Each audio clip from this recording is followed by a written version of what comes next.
And I've got a whole raft of questions. My WhatsApp has been buzzing with the questions from you lot as well, so I'll try and get as much in as possible. But Glenn, can I? Obviously, I would like to start with you and get your story, if that's not a cliched way of putting it. Look, here is a guy who's won the Melbourne Cup 3 times in succession. You've won countless other. You're a champion jockey. Goodness knows you've experienced all the highs. How'd you get into a bad state? Well, first, can I say I'm not a psychologist and I'm not a doctor, but I have a PhD in probably what not to do as a professional athlete. Never put my hand up at any point for looking for help. Never showed any sign of weakness. When there was days when I went to the races when my internals was on fire, my brain was spinning, but once the car door opened and I stepped outside the car and I was at the races, I'd become a very good actor. And I got so good at it. I walked in the room, how are you? I'm absolutely flying. Nothing was wrong. So you never, ever, as a professional, want to show any weakness to your counterparts. So I got very good at that. And slowly over the years, it just got worse and worse, because because I was such a, people look at me as a brave person and, you look how strong he is. But the whole thing is, I was completely the opposite. I was an idiot. I was crumbling. I was falling apart, and I would keep trying to put up walls and more walls to make myself look stronger and braver. And I was brought up in an era where you showed no weakness. You never asked for help. Man up. Don't show. You don't ask for help. That's a sure sign of weakness. So this just snowballed and to the point where I was just totally fried. I was cooked. I went from one jurisdiction. I moved from Sydney. I come to Melbourne for a change.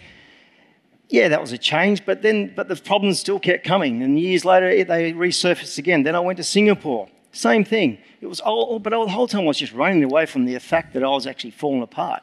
And this happened over decades. The only time it really got to the head was when I did the most disrespectful thing that a human being can do in himself. I actually tried to take my own life because I was so scared. I was in such a dark place, and I can only describe to you from my personal point of view is I'd walked so far down this dark road that when I look back, there was just more darkness.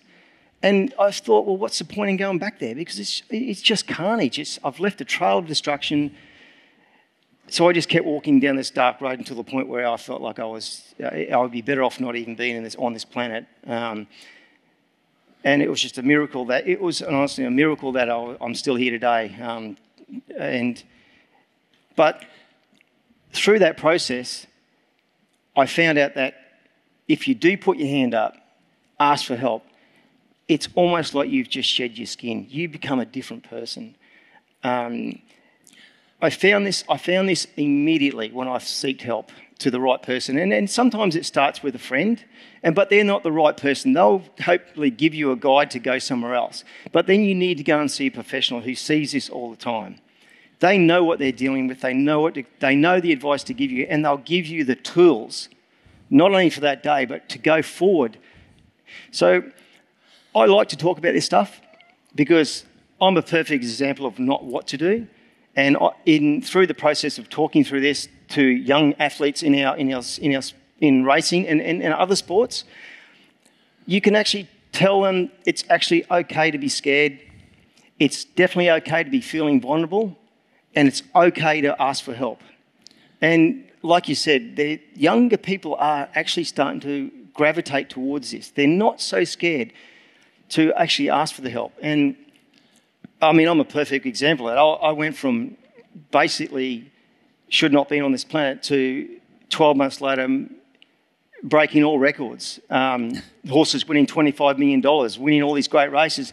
But it wasn't about that. It was just because I'd become a better person. I become fitter. I got a better diet. The alcohol was a big problem for me at the time. I was self-medicating, trying to escape. Got off that. And the G-Boss 12 months before, I look back at the person that was G-Boss, and I almost look back at him with a bit of disgust. Why didn't you put your hand up a decade before this? Or why weren't you... You know, I've heard this cliche when they say when people are just about to take their life, they say they're so brave. I reckon that's the biggest bullshit I've ever heard. The brave people are the ones who put their hand up and ask for help. That's when you're showing real bravery. That's when you really show that you've got a bit in you to say, you know what, I'm vulnerable, I'm scared, and I need help. I mean, that's a very passionate and moving story, yeah.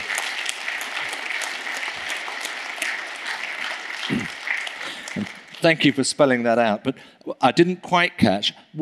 How did you break out of that spiral then? Did someone come to you? Did you go to someone? How did you actually make that start to shed that skin?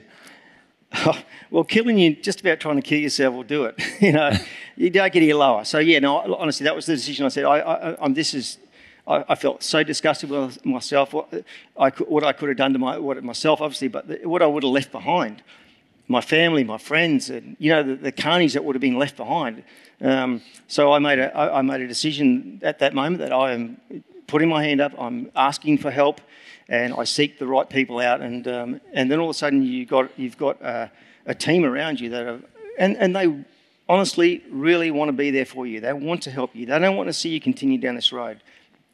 But it's so, I mean, you said you were being a bloke. You know, you were sort of pushing out everything. You were hiding from all the realities of the anxieties you were facing. But can I ask you, in relation to the sport? Yeah. I mean, it's the pressures within the sport, presumably, were playing a very large part in that, whether it was expectation of winning or the, as Lisa was spelling out, the relentlessness of moving from one race to the next, to the next, to the next, expected to win, afraid to lose. What were the sort of the real key triggers for you?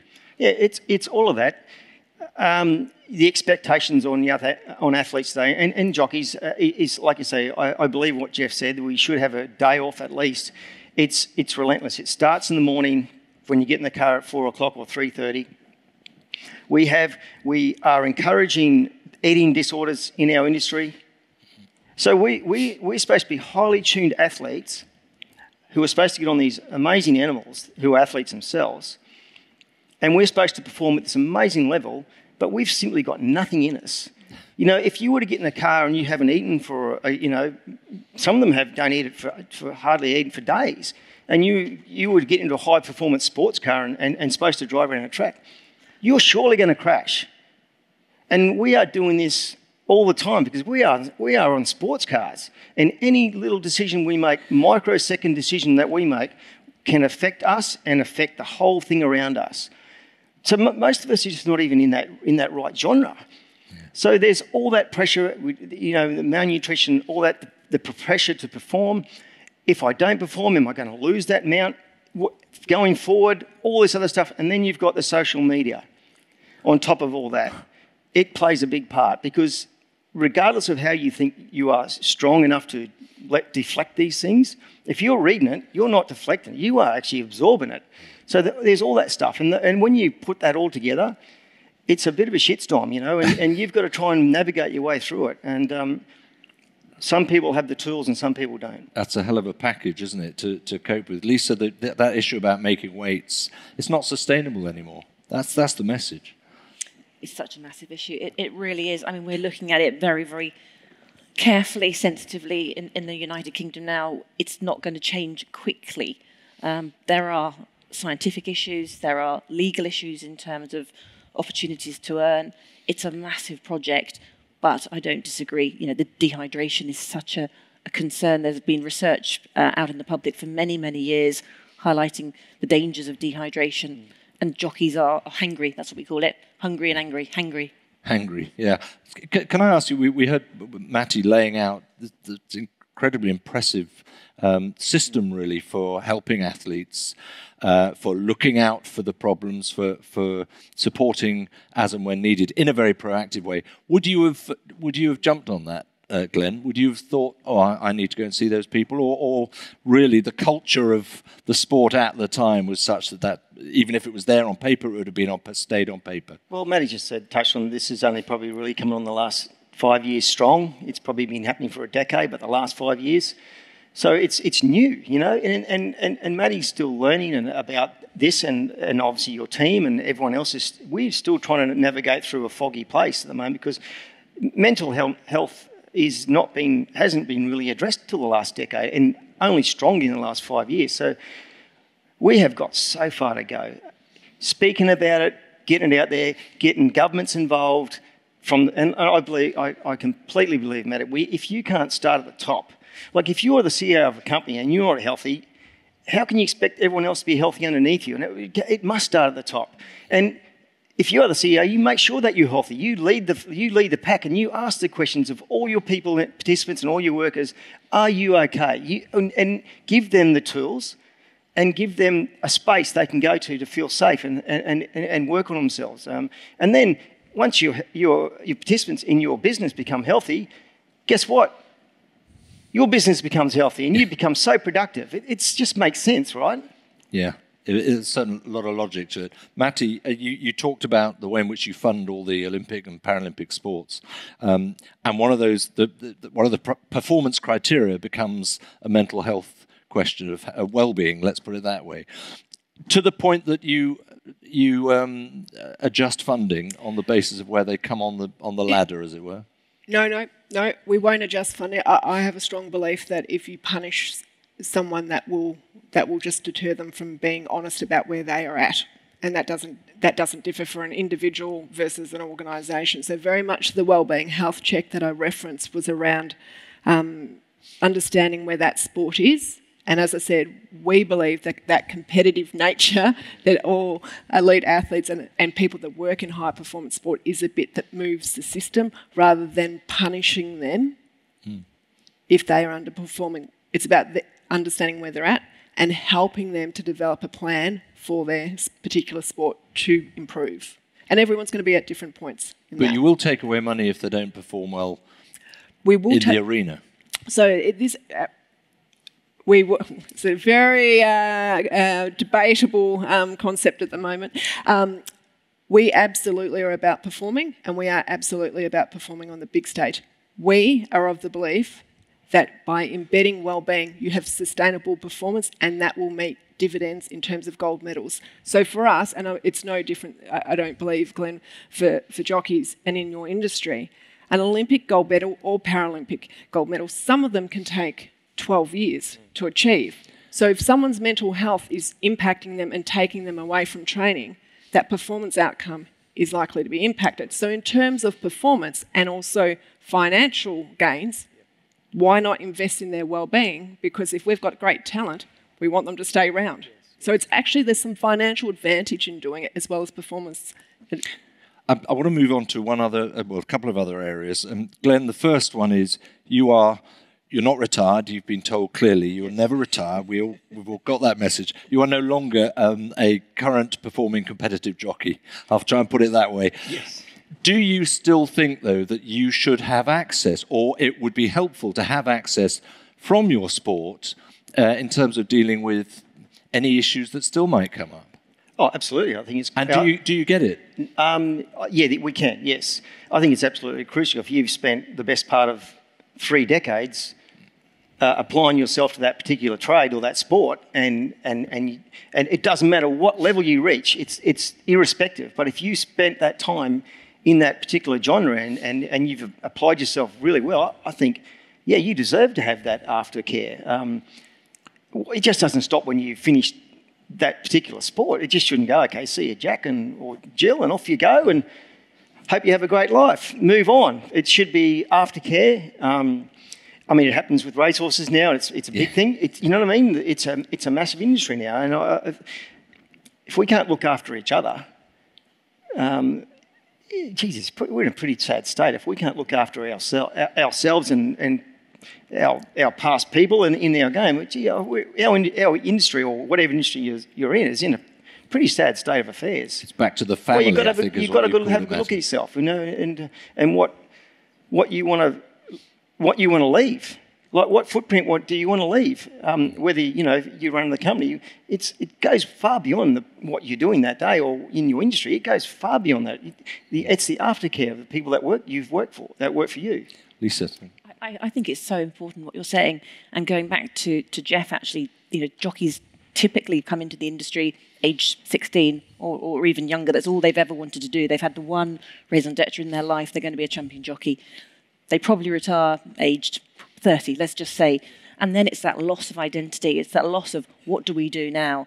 Not just financially, but in terms of their credibility and their status in their community. So it's so important that the help continues.